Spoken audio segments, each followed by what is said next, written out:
नमस्कार, मैं उमानंद सिंह उच्चतर माध्यमिक विद्यालय से अवनीश कुमार सिंह, हिंदी प्रवक्ता।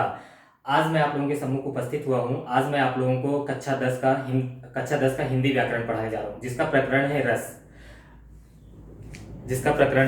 रस। रस का शाब्दिक अर्थ होता है आनंद की प्राप्ति।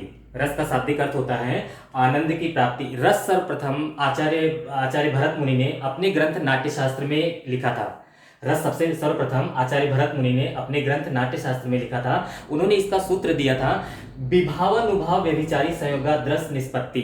उन्होंने इसका सूत्र दिया था विभावानुभाव व्यभिचारी संयोगाद्रस निष्पत्ति, अर्थात विभाव, अनुभाव तथा संचारी भाव के संयोग से रस की उत्पत्ति होती है। अर्थात विभाव, अनुभाव, संचारी भाव के संयोग से ही रस की उत्पत्ति होती है। इसका दूसरा परिभाषा दिया था आचार्य विश्वनाथ जी ने अपने ग्रंथ साहित्य दर्पण में। उन्होंने दिया था वाक्यम रसात्मकम काव्यम। आचार्य विश्वनाथ जी ने दिया था वाक्यम रसात्मकम काव्यम, अर्थात रसात्मक वाक्य ही काव्य है। रसात्मक वाक्य ही काव्य है। रस को काव्य की आत्मा कहा गया है। रस को काव्य की आत्मा कहा गया है, अर्थात कविता पढ़ने, सुनने, नाटक आदि को देखने पर जो अनुभूति मिलती है, जो आनंद मिलता है, उसे रस कहते हैं। अब हम आपको बताने जा रहे हैं रस के अंग। रस के 4 अंग होते हैं। नंबर 1 स्थायी भाव, नंबर 2 विभाव, नंबर 3 अनुभाव, नंबर 4 संचारी भाव। स्थायी भाव की संख्या 9 बताई गई है, विभाव की संख्या 2 बताई गई है, आलंबन और उद्दीपन। अनुभाव की संख्या 4 बताई गई है, कायिक, मानसिक, आहार्य और सात्विक। संचारी भाव की संख्या आचार्यों ने 33 मानी है। रस के अंग होते हैं स्थायी भाव, विभाव, अनुभाव तथा संचारी भाव। स्थायी भाव की संख्या 9 मानी गई है, विभाव की संख्या 2 मानी गई है, आलंबन और उद्दीपन। अनुभाव 4 प्रकार के होते हैं, कायिक, मानसिक, आहार्य और सात्विक। संचारी भाव की संख्या 33 मानी गई है। अब मैं आपको बताने जा रहा हूं स्थायी भाव किसे कहते हैं, विभाव किसे कहते हैं, अनुभाव किसे कहते हैं। स्थायी भाव वो होता है जो प्रत्येक सहृदय व्यक्ति के अंदर विद्यमान होता है। स्थायी भाव प्रत्येक सहृदय व्यक्ति के अंदर विद्यमान होता है, जो आवश्यकता पड़ने पर इसे विभाव जागृत करता है। जैसे अगर आप रास्ते में जा रहे हैं, कहीं आपने कोई शेर देख लिया, शेर, और आप गाना गुनगुनाते हुए जा रहे हैं, अगर आपने शेर देख लिया तो कोई एक आपके अंदर से एक चेष्टा उत्पन्न हुई कि नहीं, अब हमें डर जाने की आवश्यकता है, अब हम डर गए। वो चीज होता है स्थायी भाव, जो कि हर सहृदय व्यक्ति के अंदर सुसुप्त अवस्था में रहता है, उसे विभाव जागृत करता है। और विभाव का काम होता है उस स्थायी भाव के, जितने 9 स्थायी भाव हैं, 9 स्थायी भाव को विभाव समय अनुसार जागृत करता है, और विभाव के बाद अनुभाव अपना काम शुरू करता है। जैसे हमने शेर देख लिया, शेर देखने के बाद हमारी शारीरिक जितनी भी चेष्टाएं हुई, पसीना आ जाना, मुख लाल पीले हो जाना, ये सब अनुभव होता है। जो शारीरिक चेष्टाएं जितनी सारी उत्पन्न होती हैं, वो अनुभव के द्वारा उत्पन्न होती हैं। अब मैं आपको बताने जा रहा हूं रस के प्रकार। रस कितने प्रकार के होते हैं। आचार्यों ने रस के 9 प्रकार माने हैं। आचार्यों ने रस के 9 प्रकार माने हैं। नंबर 1 श्रृंगार रस। श्रृंगार रस का स्थायी भाव है रति। नंबर 2 हास्य रस। हास्य रस का स्थायी भाव है हास। नंबर 3 करुण रस। करुण रस का स्थायी भाव है शोक। नंबर 4 वीर रस। वीर रस का स्थायी भाव है उत्साह। नंबर 5 रौद्र रस। रौद्र रस का स्थायी भाव है क्रोध। नंबर 6 भयानक रस। भयानक रस का स्थायी भाव है भय। नंबर 7 विभत्स रस। विभत्स रस का स्थायी भाव है जुगुप्सा या घृणा। नंबर 8 अद्भुत रस। अद्भुत रस का स्थायी भाव है विस्मय। नंबर 9 शांत रस। शांत रस का स्थायी भाव है निर्वेद। इसके बाद अब 2 रस और माने गए हैं। इन 2 रसों में है एक वात्सल्य रस। वात्सल्य रस का स्थायी भाव है वत्सल।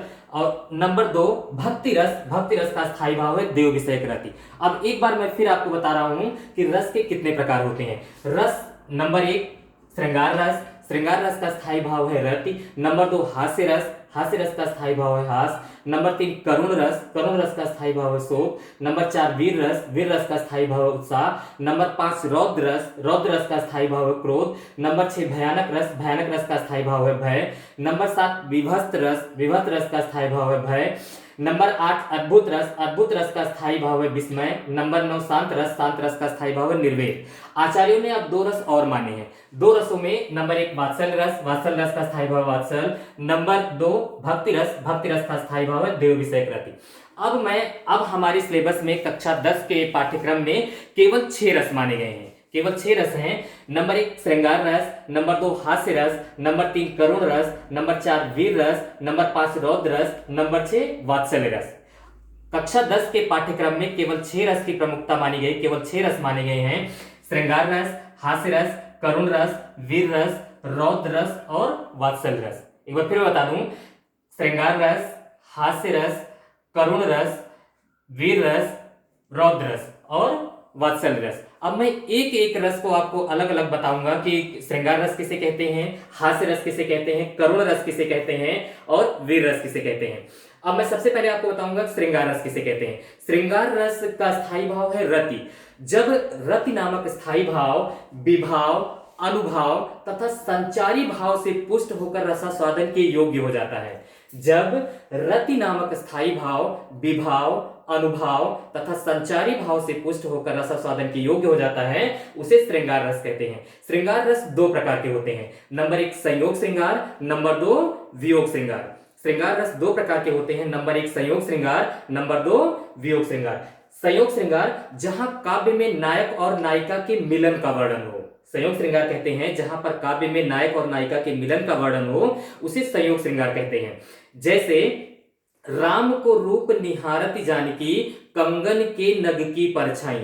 जैसे उदाहरण दे रहा हूं मैं, राम को रूप निहारती जानकी, कंगन के नग की परछाई। अब दूसरा दोहा मैं बिहारी जी का बता रहा हूं, कहत नटत रीझत खिजत, कहत नटत रीझत खिजत, हिलत मिलत लजियात, भरे भवन हूं करत हैं, नैनन ही सो बात। यहां पर दोनों दोहों के माध्यम से काव्य में नायक और नायिका का मिलन हो रहा है। अब दूसरा है श्रृंगार रस का वियोग श्रृंगार। वियोग श्रृंगार में जहां पर काव्य में नायक और नायिका के बिछड़ने का वर्णन हो, जहां पर काव्य में नायक और नायिका के अलग होने का वर्णन है, उसे वियोग श्रृंगार कहते हैं। जैसे पीयू से कहो संदेशड़ा, हे भौरा हे काग, सो धनि बिरहे जरि मुई, ता धुआं हमला। यहाँ पर ये मलिक मोहम्मद जायसी जी का नागमती विरह वर्णन वियोग से लिया गया है। इसमें नागमती जी विरहिणी हैं, उनका पति राजा रत्नसेन सिंह नागमती को छोड़ के पद्मावत के पास चला गया है। अब नागमती का रत्नसेन सिंह से अलगाव हो चुका है, अर्थात इस काव्य में नायक और नायिका का बिछड़ने का वर्णन है। तो अपने पति को संदेश दे रहे हैं कौवा और भौरे के माध्यम से। पीयू से कहो संदेशड़ा, हे भौरा हे काग, सो धनि बिरहे जरि मुई, ता धुआं हम लाग। दूसरा दोहा मैं बता रहा हूं, इसमें दूसरा दोहा है, इसमें रामचरितमानस से लिया गया है। हे खग मृग हे मधुकर श्रेणी, हे खग मृग हे मधुकर श्रेणी, क्या तुमने देखी सीता मृगनयनी। अर्थात जब रावण सीता को लेके चला जाता है, सीता का हरण हो जाता है, अब राम और लक्ष्मण वन वन सीता को ढूंढ रहे हैं, और सीता को ढूंढने के बाद इन्होंने खग और मृग से भी इन्होंने पूछा है वन वन में, हे खग मृग हे मधुकर श्रेणी, अर्थात भौरों से भी पूछा है, क्या तुमने देखी सीता मृगनयनी, अर्थात मृग के नेत्र के समान सीता को कहीं आप लोगों ने देखा है। अब हो गया ये श्रृंगार रस। श्रृंगार रस दो प्रकार के होते हैं, संयोग श्रृंगार और वियोग श्रृंगार। संयोग श्रृंगार में जहां काव्य में नायक और नायिका के मिलन का वर्णन हो, वियोग श्रृंगार में जहां काव्य में नायक और नायिका के बिछड़ने का वर्णन हो। अब अगला है हास्य रस। हास्य रस का स्थायी भाव है हास। हास नामक स्थायी भाव जब विभाव, अनुभाव तथा संचारी भाव से पुष्ट होकर रसास्वादन के योग्य हो जाता है, उसे हास्य रस कहते हैं। जैसे अब इसका उदाहरण मैं दे रहा हूं, चींटी चढ़ी पहाड़ पर, चींटी चढ़ी पहाड़ पर मरने के वास्ते, नीचे खड़े कपिल देव कैच लेने के वास्ते। अब इस दोहे के माध्यम से हास्य उत्पन्न हो रहा है कि एक चींटी पहाड़ पर चढ़ गई वो मरने के वास्ते, और नीचे कपिल देव जी खड़े थे उसे कैच लेने अर्थात उसे बचा ले। यहां हास्य रस उत्पन्न हो रहा है। तीसरा है करुण रस। करुण रस का स्थायी भाव है शोक। जब शोक नामक स्थायी भाव विभाव, अनुभाव तथा संचारी भाव से पुष्ट होकर रसास्वादन के योग्य हो जाता है, उसे करुण रस कहते हैं। जैसे अब मैं उदाहरण दे रहा हूं, अभी मुकुट बंधा था मात, कल ही हुए हल्दी के हाथ। अभी मुकुट बंधा था मात, कल ही हुए हल्दी के हाथ, खुले भी ना थे लाज के बोल, सिंदूर बना अनल अंगार, हाय पड़ी मैं छिन्नाधार। दोबारा मैं इसका उदाहरण बता रहा हूं आपको, अभी मुकुट बंधा था मात, कल ही हुए हल्दी के हाथ, खुले भी ना थे लाज के बोल, सिंदूर बना अनल अंगार, हाय पड़ी मैं छिन्नाधार। इस रस के माध्यम से एक नायिका है जो कि अभी कुछ दिन पहले उसका विवाह हुआ है। विवाह के उपरांत जब वो अपने ससुराल आई, ससुराल में अभी वो बहुत कम दिनों तक ससुराल आए हुए हुआ उसे, अभी उसके लाज के बोल भी नहीं खुले थे, उसका सिंदूर अंगार हो गया, अर्थात उसका पति मर गया। तो यहाँ पर शोक रस विद्यमान हो रहा है। अगला है वीर रस। वीर रस का स्थायी भाव है उत्साह। जब उत्साह नामक स्थायी भाव विभाव, अनुभाव तथा संचारी भाव से पुष्ट होकर रसास्वादन के योग्य हो जाता है तो उसे वीर रस कहते हैं। अगला है वीर रस। वीर रस का स्थायी भाव है उत्साह। जब उत्साह नामक स्थायी भाव विभाव, अनुभाव तथा संचारी भाव से पुष्ट होकर रसास्वादन के योग्य हो जाता है उसे वीर रस कहते हैं।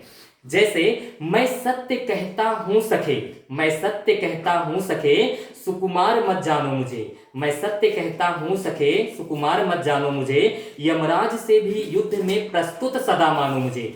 ये दोहा उस समय का है जब अक्रूर जी कंस का संदेशा लेके कृष्ण के पास आते हैं कि आपको आपके मामा बुलाए हैं। तो यहाँ पर जितने सारे ग्वाल हैं सब परेशान हो जाते हैं। उन ग्वालों को कृष्ण समझा के कहते हैं मैं सत्य कहता हूं सके, हे मित्र मैं सत्य कहता हूं कि मुझे केवल सुकुमार मत जानिए। अगर एक बार यमराज भी हमारे सम्मुख उपस्थित हो गए तो मैं उनसे भी लड़ाई में लड़ लूंगा, अर्थात उन पर भी मैं विजय प्राप्त करूंगा। तो यहाँ पर है वीर रस। वीर रस का दूसरा उदाहरण मैं आपको दे रहा हूं।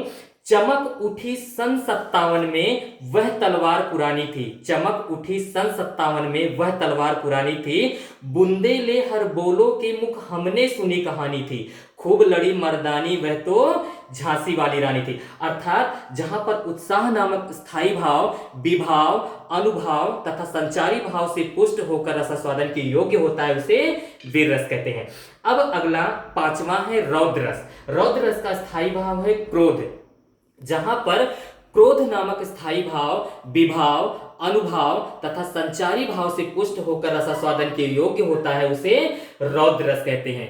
क्रोध नामक स्थायी भाव विभाव, अनुभाव तथा संचारी भाव से पुष्ट होकर रसास्वादन के योग्य होता है उसे रौद्र रस कहते हैं। जैसे रे नृप बालक काल बस, रे नृप बालक काल बस, बोलत तो ही न संहार, धनुहि सम त्रिपुरार धन, विदित सकल संसार। इस दोहे के माध्यम से बताया गया है कि जब भगवान शिव का धनुष टूट जाता है, राम जी के द्वारा भंग हो जाता है, उस समय लक्ष्मण जी तर्क देते हैं कि पुराना धनुष था, इस धनुष के टूटने से कोई हानि, कोई लाभ नहीं है। तब परशुराम जी बोलते हैं रे नृप बालक काल बस, अत्यधिक गुस्सा हो जाते हैं, गुस्सा होकर के बोलते हैं हे राजा के पुत्र, इस समय तुम काल के बस में हो, चारों तरफ से काल तुम्हारे बस तुम्हारे पास खड़ा हो, इसलिए जो भी तुम बोल रहे हो संभल कर नहीं बोल रहे हो। धनुहि सम त्रिपुरार धन, एक तुम साधारण सी धनुहि की तुलना त्रिपुरार के धनुष से कर रहे हो जो कि पूरे के पूरे संसार में विख्यात है। अर्थात यहाँ क्रोध दिखाया गया है। यहाँ पर परशुराम जी क्रोध कर रहे हैं लक्ष्मण जी के ऊपर, इसलिए यहाँ पर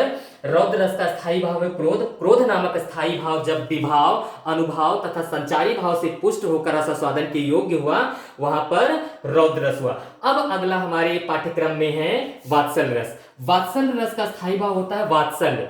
जब वात्सल्य नामक स्थायी भाव विभाव, अनुभाव तथा संचारी भाव से पुष्ट होकर रसास्वादन के योग्य हो जाता है उसे वात्सल्य रस होते हैं। इस वात्सल्य रस में एक माता पिता का अपने पुत्र के प्रति जो प्रेम होता है वो वात्सलता इसमें दिखाई गई है। जैसे इसमें बताया गया है कि जब यशोदा जी,